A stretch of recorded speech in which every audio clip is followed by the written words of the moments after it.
everyone, c'est moi pour notre vidéo du Mystère D. J'espère que vous allez bien et que vous avez passé un excellent début de semaine. Alors avant de commencer, s'il vous plaît, non, ne vous moquez pas. Et oui, c'est moi en version originale.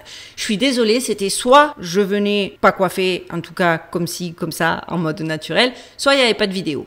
J'ai préféré faire une vidéo en me disant que de toute façon, étant donné que nous n'étions pas sur une chaîne tuto coiffure ou tuto make-up, ça ne devait pas poser un trop gros problème. Et en plus, j'avais vraiment hâte de partager avec vous les 3 actualités de la semaine. Un balai d'avions secret autour de la zone 51, une étrange structure réfléchissante sur Mars, et oui, Mars encore, un bio-ordinateur alimenté par des cellules humaines, 3 événements récents, 3 mystères qui interrogent. Entre les secrets militaires, les anomalies spatiales, et les avancées technologiques troublantes, l'actualité de cette semaine a de quoi faire réfléchir, vous allez voir ça. Mais avant de commencer, petite parenthèse, je voulais remercier mon abonnée gagnante de notre dernier concours One Mix pour m'avoir enfin envoyé sa vidéo. Là, vous voyez sa paire de chaussures qu'elle a choisie, j'adore. D'autant plus que grâce à ça, on va pouvoir repartir sur d'autres concours et je suis vraiment contente parce que j'apprécie énormément la marque One Mix et je suis heureuse de pouvoir non seulement collaborer avec eux, mais que par ce biais-là, vous puissiez aussi profiter d'un joli cadeau via un tirage au sort et un concours. Alors, je vais essayer de réorganiser ça très très vite. Ceux qui n'ont pas la patience d'attendre et qui veulent rapidement porter leur One Mix, je ne peux que vous suggérer d'aller cliquer sur le lien en barre de description de cette vidéo pour pouvoir bénéficier de mon petit pourcentage. Donc, revenons à nos moutons. Alors, vous avez vu ces 3 actualités clés en main, elles sont incroyables. Est-ce que c'est des coïncidences? Est-ce qu'on est encore face à des révélations en cascade? On va voir ça ensemble. Alors, café, thé, popcorn, chocolat, installez-vous confortablement. Vous allez voir, ça va décoiffer. Bienvenue dans notre nouveau décryptage et c'est maintenant.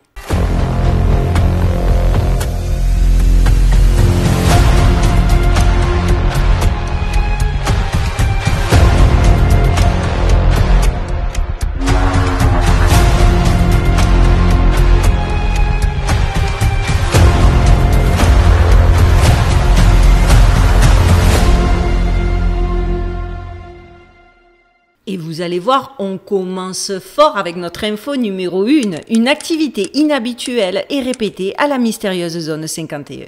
Et oui, la zone 51, vous le savez, c'est à côté de chez moi. Enfin, à côté de chez moi, je peux pas y aller à pied. J'habite dans le Nevada, à Las Vegas, elle est dans le désert du Nevada. Pas très près, pas très loin non plus, en tout cas plus proche que vous.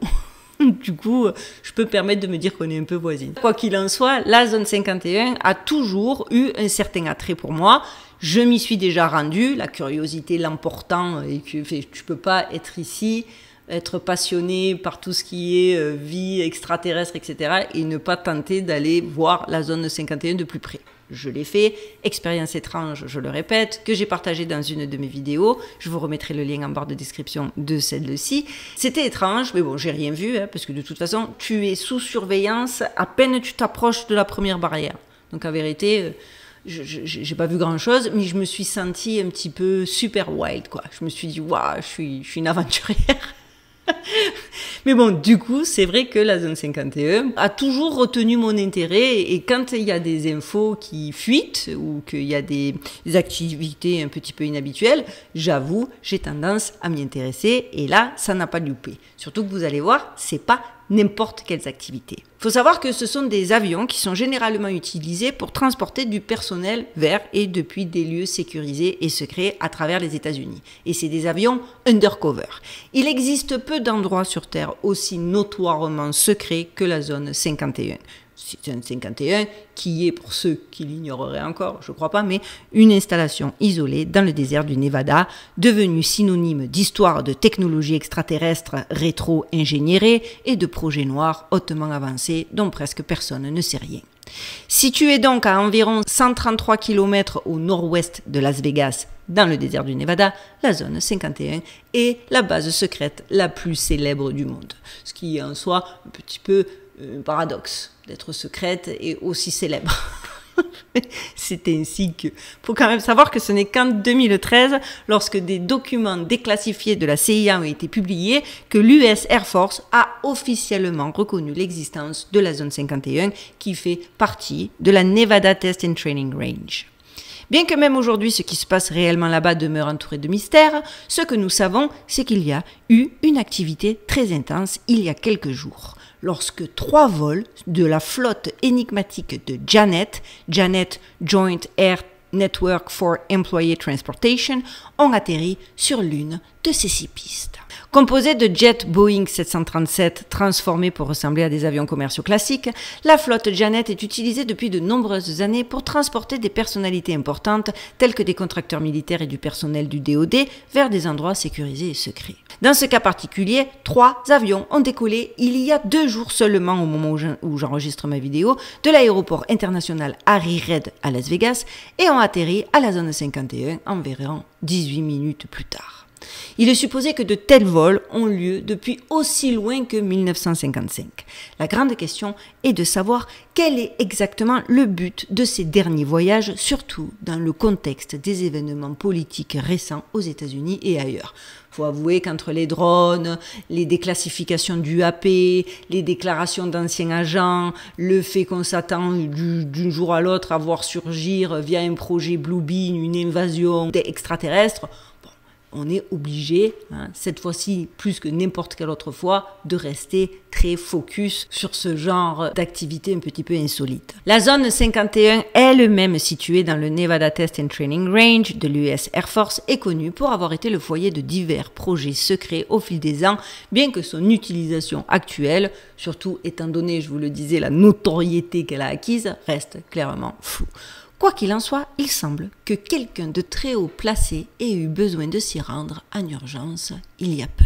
D'autant plus que cela est arrivé, parce que c'est là que vous allez voir les informations se regroupent, quelques jours seulement après que la mystérieuse installation ait été secouée par des rapports faisant état d'un tremblement de terre centré à quelques kilomètres de la base. La base est redevenue le centre d'attention après des rapports faisant état d'une activité sismique dans ses environs, incitant les théoriciens du complot à spéculer sur le lien possible avec ce qui se passe à l'intérieur. Selon le United States Geological Survey, le tremblement de terre de magnitude 2,8 ressenti jusqu'à Las Vegas était centré à environ 51 km au sud-est de Beatty, ou comprenez à peu près 96 km de la base.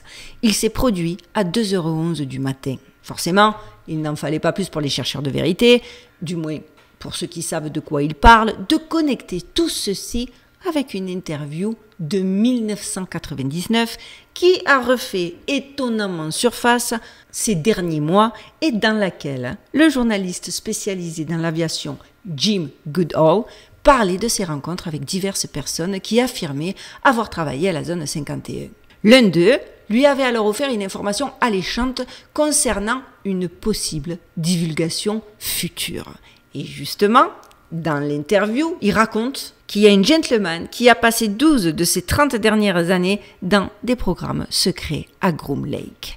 Et que ce gentleman, quand Goodall lui a demandé s'il pouvait vraiment lui expliquer ce qui se passait dans la zone 51, le gars lui a répondu qu'il s'y passait beaucoup de choses, mais qu'il ne pourrait pas lui en parler avant l'année 2025. Donc c'était en 1999.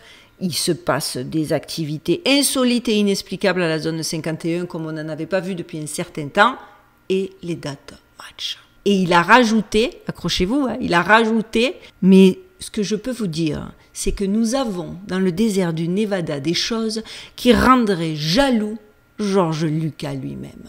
George Lucas, pour ceux qui l'ignoreraient, c'est le réalisateur de Star Wars. Non mais vous vous rendez compte ? C'est un truc de fou. Alors, serions-nous effectivement sur le point d'avoir accès à de nouveaux documents déclassifiés qui pourraient lever le voile sur ce qui se passe exactement à la zone 51 ? J'estime que la question est on ne peut plus légitime. Certains ont spéculé que c'était forcément ça, parce que de toute façon, ça concordait parfaitement avec la référence à un projet de loi sur la déclassification automatique établi en 1999 par le président Bill Clinton qui divulgue les secrets gouvernementaux après 25 ans. Si c'est le cas, effectivement, il va, quoi qu'il en soit, se passer quelque chose et que ça va se passer dans un avenir très très proche. J'ai trouvé ça quand même dingue parce qu'une chose est certaine, la zone 51 s'agite. Des vols secrets, des événements inexpliqués, une activité qui semble soudainement s'accélérer. Coïncidence? Vous savez que je ne crois pas aux coïncidences, donc vous avez la réponse. Une chose est certaine, quelque chose se passe derrière ces murs interdits et il faudra rester attentif aux prochains signes. Mais pendant que les mystères s'accumulent sur Terre, un autre phénomène tout aussi troublant se dévoile à des millions de kilomètres de nous. Parce que oui, et oui, on le sait sur cette chaîne, l'inexplicable ne s'arrête pas aux confins du Nevada. Il s'étend jusque sur Mars, où une récente image capturée par la NASA révèle une structure. Oui, une autre, je ne vais pas vous refaire un condensé du sujet de dimanche dernier, une nouvelle qui défie encore plus que les autres toute logique. Et ça faisait tellement écho à mon sujet de dimanche que je ne pouvais pas ne pas en parler, et que je trouve que, bon, ben quand même quoi, encore Mars. Alors, on y va, on y go, info numéro 2, découverte d'un énorme disque réfléchissant sur Mars. Forcément que je ne pouvais pas ne pas traiter ce sujet. Non seulement l'info est fascinante, et elle est intrinsèquement liée avec tout un tas de questionnements qu'on a eu dimanche dernier et qui restent, c'est de plus en plus énigmatique ce qui se passe sur Mars. Effectivement, une analyse récente d'une photographie capturée par le Mars Reconnaissance Orbiter de la NASA a révélé une anomalie intrigante à la surface de Mars. L'image a été prise le 9 mai 2014, la même année d'ailleurs que la structure carrée, etc. Mais je vous ai expliqué, ceux qui n'ont pas vu ma vidéo de dimanche, allez la voir parce que j'ai pas envie de tout réexpliquer ici, c'est redondant et c'est un peu indigeste. Pourquoi ces images qui ont été prises en 2014 ne ressortent qu'aujourd'hui? Et donc cette image qui a été prise à la même période, je le répète, que la structure carrée, montre un site de surveillance dans la région de North Arabia Terra, à l'est de Deuteronilus-Coles. L'anomalie a été découverte par le spécialiste en imagerie Jean Ward. L'objet, décrit comme un disque massif et réfléchissant, mesure environ 240 mètres de diamètre, soit l'équivalent de 2 ou 3 terrains de football. Parce que oui, là sur la photo, on a l'impression que c'est une petite bulle, mais c'est pas du tout le cas. Le disque semble être incrusté dans la surface martienne, avec son bord supérieur réfléchissant la lumière et son bord inférieur miroir reflétant le terrain environnant. La deuxième anomalie, située à proximité, ressemble celle-là à un grand anneau mesurant environ 120 mètres de diamètre. Bien que la nature de ces objets reste inconnue, les théories varient, allant de formations naturelles telles que des piscines d'eau glacée à des possibilités plus spéculatives comme des structures artificielles ou des vaisseaux spatiaux. Jean Ward, un spécialiste en technologie de l'information chez Telcom, la principale entreprise de télécommunications d'Afrique du Sud, a fait cette découverte le 23 février 2025. Ward, titulaire de diplômes académiques en télécommunications et en commerce électronique, est connu pour ses recherches indépendantes sur les anomalies de Mars. Après avoir identifié le disque réfléchissant sur l'image du MRO, il a partagé ses découvertes sur sa chaîne YouTube, incitant d'autres personnes à enquêter. Cependant, lorsqu'il a tenté de localiser le disque à l'aide de Google Earth Pro, la zone apparaissait complètement floutée. Tiens, est-ce que ça nous étonne, nous, les amis? Mais non. Ward a souligné que sans un examen plus approfondi, la véritable nature de ces anomalies ne pouvait rester que spéculative. Il a dit textuellement « Tant que nous n'aurons pas l'occasion de voir ces anomalies de près, je ne peux qu'émettre des hypothèses sur ce que ces objets pourraient être. » Et tout le monde devrait en faire autant. Sous-entendu, les scientifiques vendus au système, arrivez pas avec genre « Non, c'est une flaque d'eau ». Personne ne peut savoir, il ne peut pas y avoir de consensus puisqu'on ne peut pas observer plus et donc personne ne peut être certain de ce que c'est. C'est quand même dingue, l'inconnu semble toujours nous échapper, que ce soit sur Terre ou dans l'espace et dernièrement, plus spécifiquement sur Mars. Mais pendant que certains scrutent le ciel à la recherche des réponses, d'autres, ici même sur notre planète, sont en train de redessiner les frontières de l'intelligence elle-même, vous allez voir. Parce que cette fois, il ne s'agit plus d'ovnis ou de structures mystérieuses ou d'extraterrestres, il s'agit de notre propre cerveau. Et il s'agit de mon info numéro 3. Ce lundi a eu lieu le lancement du premier bio-ordinateur au monde utilisant des cellules cérébrales humaines. Oui, les amis, vous avez bien entendu, un bio-ordinateur conçu à partir de cellules cérébrales vivantes. Sorcellerie? Transhumanisme plutôt, j'ai envie de vous dire. Alors donc, la société australienne Cortical Labs a dévoilé le CL1, le premier ordinateur biologique au monde qui intègre des cellules cérébrales humaines à du matériel en silicium pour créer des réseaux neuronaux avancés. Si ça, c'est pas digne d'un film d'horreur, je sais pas ce que c'est. Lancé le 2 mars 2025 à Barcelone, ce système révolutionnaire connu sous le nom d'intelligence biologique synthétique promet d'être plus dynamique, résilient et économe en énergie que les technologies existantes. Le CL1 combine des neurones cérébraux humains cultivés en laboratoire avec un réseau plan de 59 électrodes permettant une stimulation bidirectionnelle et une lecture de signaux. Un système de maintien de la vie intégré assure la santé des cellules tandis que l'ensemble du module fonctionne avec seulement 850 à 1000 watts d'énergie. Non, pour moi, là, je suis face. Moi, ça, c'est un truc de barbare. Hein. Vraiment, cette info, moi, personnellement, elle m'a particulièrement choquée. Cette technologie innovante permet aux cellules de former des réseaux neuronaux évolutifs capables d'apprendre et de s'adapter. En 2022, l'équipe a démontré un cerveau auto-améliorant en entraînant 800 000 neurones, issus de cellules humaines et de souris, à jouer à un jeu vidéo.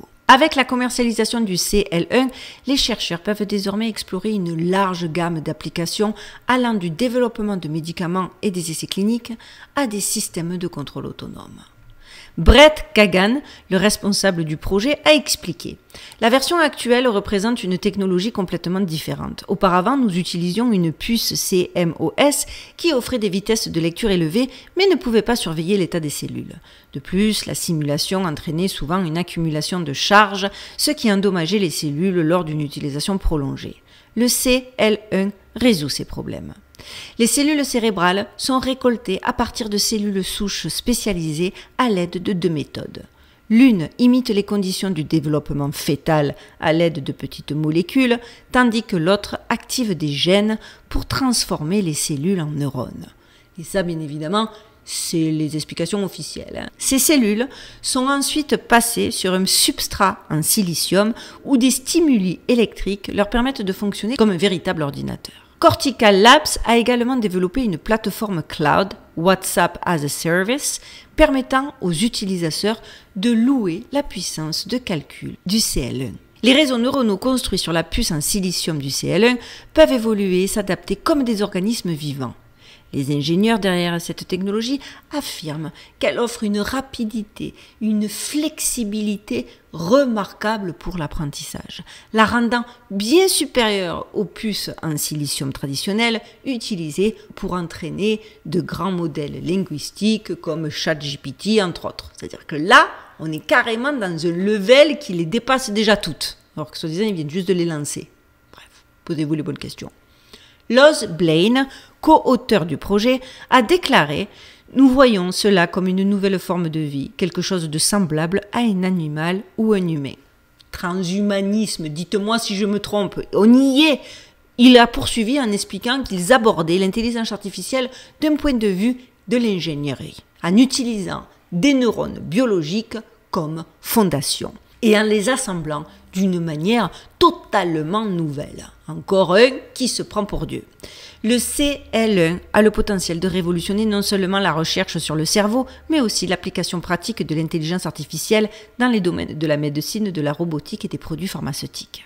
Sa capacité à modéliser des maladies, à tester de nouveaux médicaments sans recours aux tests sur animaux et à créer des systèmes de contrôle adaptatifs en fait une technologie révolutionnaire. De toute façon, ils vont vous sortir toutes les potentielles qualités et tous les potentiels avantages, on connaît leur ficelle, de cette nouvelle technologie, en passant bien évidemment sous silence le pourquoi ils font ça. Exactement, vous le savez, c'est pas pour sauver les animaux, encore une fois ils vont nous la jouer philanthropique, ils vont nous sortir l'orchestre philharmonique et on y va à coups de flûte, un petit peu de trompette, ils vont tout nous jouer, mais on sait très bien que c'est pas pour le bien de l'humanité et pour le bien des animaux. Kagan a ajouté « Nous intégrons constamment de nouveaux types de cellules dans les cerveaux artificiels, mais nos progrès ont été limités par le manque d'outils appropriés. Le CL1 a été développé pour répondre à des questions comme « Qu'est-ce qu'un cerveau viable à minimal ?» Pour répondre à de nombreuses questions. Maintenant, il explique, nous pouvons réaliser des expériences hautement contrôlées pour comprendre les moteurs de l'intelligence et appliquer ces connaissances à la conception de médicaments, à la modélisation des maladies et à d'autres défis complexes. Bien évidemment, je le répète, parce qu'il y en a qui ne l'intègrent pas, encore une fois, ils nous jouent la carte de la philanthropie, alors qu'on sait très bien que leur dessein derrière, c'est certainement pas ni de nous aider, ni de nous soigner, ni de nous sauver. On a bien compris, il faut arrêter, à un moment donné, on a fini par intégrer, et il y a des choses qui, vous pouvez toujours parler, on vous entend, mais on ne vous écoute plus. En tout cas, avec mes abonnés, j'en suis certaine.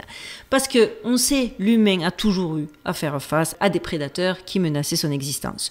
Nous avons longuement étudié la dépossession monétaire, financière, industrielle, publique, etc., etc. Et j'en passe, et des meilleurs. La nouveauté, par contre, dans notre actualité du 21e siècle, est ce que nous allons appeler la vampirisation de l'humanité, parce que c'est bien, bel et bien l'impression que ça donne. Le corps humain est le patrimoine essentiel et existentiel que chacun de nous détient et dont, en théorie, il est libre de disposer. Enfin, en théorie, parce que voilà que les élites dirigeantes ont elles aussi des projets pour notre corps, les amis, à commencer par le cerveau naturel.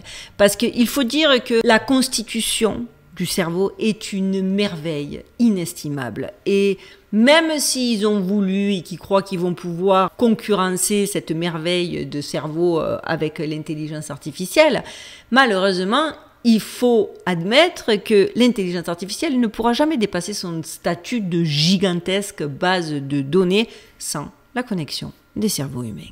En clair, l'intelligence artificielle a besoin de mutualiser les cerveaux et les intégrer dans son immense tuyauterie en construction pour devenir véritablement intelligent. Parce que c'est ça qu'on se rend compte quand on se met à creuser l'information. Il semblerait, les amis, que nous nous dirigions dans ce domaine, comme dans toutes les études précédentes, vers le There is no alternative de Madame Thatcher.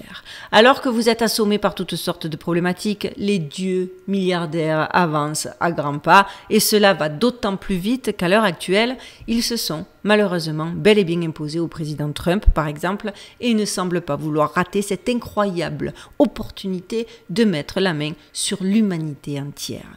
L'histoire nous l'a prouvé, chaque avancée technologique majeure est d'abord entre les mains d'une minorité avant de se démocratiser. Mais ici, il ne s'agit pas d'une simple innovation, il s'agit du contrôle même de l'intelligence et surtout de la conscience. Les géants de la tech ont déjà le monopole sur nos données, nos habitudes et nos pensées. Les gouvernements cherchent à légiférer sur l'intelligence artificielle et la biotechnologie, mais la vérité c'est que personne ne veut répondre à une simple question: qui contrôle vraiment ces avancées en coulisses? Les multinationales et les laboratoires privés, dont les financements sont parfois opaques, pourraient développer ces technologies sans aucune supervision éthique ou publique. Et ça, c'est la réalité. Si l'humanité est à l'aube d'un tournant décisif, il faut nous dire, les amis, qui va tenir les rênes de cette nouvelle... Parce qu'ils disent que c'est un nouveau step de l'évolution, hein, le transhumanisme. Mais qui va diriger ça? Aujourd'hui, on se bat pour la liberté d'expression. Mais que se passera-t-il quand il faudra se battre pour la liberté de penser elle-même? Parce que c'est ça qui commence à faire peur. Si nos cerveaux deviennent des extensions d'un immense réseau contrôlé par quelques-uns, serons-nous encore capables d'avoir des idées qui nous appartiennent? Il me semble que la question est légitime. L'histoire de l'humanité a toujours été marquée par des luttes pour la liberté, mais cette fois, la bataille ne se jouera plus sur un champ de guerre. Elle se jouera à l'intérieur de nous-mêmes. La question n'est plus est-ce que c'est possible? Parce que là, on vient de voir avec mes infos, c'est plus que possible. Mais jusqu'où iront-ils avant que nous ne réalisions, en tout cas que la masse réalise réellement ce qui se passe? Sommes-nous déjà en train de perdre cette guerre sans même nous en rendre compte? Bon, je ne pense pas, bien au contraire. Mais ça, la vérité, c'est que c'est un sujet qu'il faudrait que je traite dans son intégralité. Dites-moi si vous souhaitez que je le développe dans un dossier du dimanche, parce que je sais que beaucoup d'entre vous sont pas très fans des sujets avec les robots, etc., etc. Or, plus actualité que ça, il n'y a pas. Hein. À chaque époque, l'humanité a repoussé les frontières de l'inconnu. Jadis, c'était les océans inexplorés, les terres lointaines et les mystères du ciel étoilé. Aujourd'hui, ce sont les bases secrètes, les anomalies spatiales et les avancées scientifiques qui semble tout droit sortir d'un scénario de science-fiction. Que se passe-t-il réellement dans la zone 51, cette forteresse de secrets où même un simple tremblement de terre devient matière à spéculation? Que se passe-t-il réellement sur Mars? Qu'avons-nous réellement découvert? Que dire de l'intelligence artificielle et de l'intelligence biologique? Un pas de plus vers une ère où la technologie, les amis, ne sera plus un outil mais une entité autonome, nourrie par ce qui fait de nous des êtres humains. 3 événements, 3 domaines différents et pourtant une constante. Nous avançons à toute vitesse vers un avenir dont nous ne maîtrisons pas clairement et totalement les règles. Il fut un temps où l'inconnu était une frontière à conquérir, aujourd'hui il semble être une vérité à dissimuler. Alors la question demeure, sommes-nous prêts à affronter ce que l'on nous cache? Une chose est certaine, je le répète suffisamment souvent, le voile se lève lentement mais sûrement.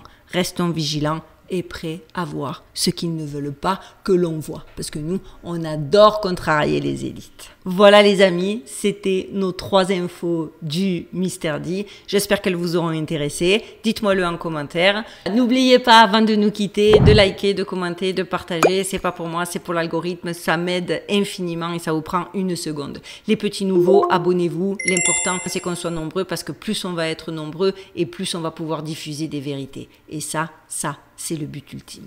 En attendant qu'on se retrouve dimanche prochain, je vous souhaite de passer une bonne fin de semaine. Prenez soin de vous, prenez soin de vos proches, gardez l'œil ouvert et surtout, stay safe.